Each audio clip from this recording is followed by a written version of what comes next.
ഉദ്ഹിയ്യത്ത് ഇൻഷാ അല്ലാഹ് ഹജ്ജിൻ്റെ സമയമാണ്. നമ്മെ സംബന്ധിച്ചിടത്തോളം വലിയ ശ്രേഷ്ഠതയുള്ളൊരു അമലാണ് പെരുന്നാളിൻ്റെ ദിവസം ഉദ്ഹിയ്യത്ത് അറക്കുക എന്ന് പറയുന്നത്. അത് മാംസത്തിന് ബൂതിണ്ടായിട്ടോ മാംസം കിട്ടാത്തത് കൊണ്ടൊന്നും അല്ലത്. അള്ളാഹുവിന് ഇഷ്ടമുള്ള ഒരു അമലാണത്. സയ്യിദുനാ ഇബ്രാഹിം അലൈഹിസ്സലാം അള്ളാഹുവിന് വേണ്ടി ചെയ്ത ത്യാഗം, അതിനനുസ്മരിപ്പിക്കുന്ന നമ്മുടെ ശരീരത്തിൻ്റെ ദേഹേച്ഛകളെ നമ്മൾ അള്ളാഹുവിന് വേണ്ടി ബലിയർപ്പിക്കുന്ന ഒരു സംഭവമാണത്. ലൻ യനാല അല്ലാഹ ലുഹൂമുഹാ വലാ ദിമാഉഹാ വലാകിൻ യനാലുഹു തഖ്വാ മിൻകും. ഉദ്ഹിയ്യത്തിന് വലിയ കൂലിയുണ്ട്. ഉദ്ഹിയ്യത്തിൻ്റെ മൃഗത്തിൻ്റെ രോമത്തിനനുസരിച്ച് അള്ളാഹു നമുക്ക് മഗ്ഫിറത്ത് തരുമെന്നാണ്. നാളെ മഹ്ശറയിൽ അത് വാഹനമായിട്ട് അള്ളാഹു ഉപയോഗിക്കാൻ കൊടുക്കും എന്നുവരെ ഒക്കെ ഹദീസിലൊക്കെ കാണാൻ കഴിയും. ഏതായിരുന്നാലും ഉദ്ഹിയ്യത്ത് സാധ്യമാകുന്ന മുഴുവൻ ആളുകളും ഉദ്ഹിയ്യത്തിന് തയ്യാറെടുക്കുക.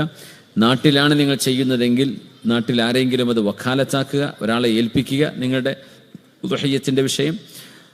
പിന്നെ ഉദ്ഹിയ്യത്തിന് നിയ്യത്ത് ചെയ്ത ഇടം മുതൽ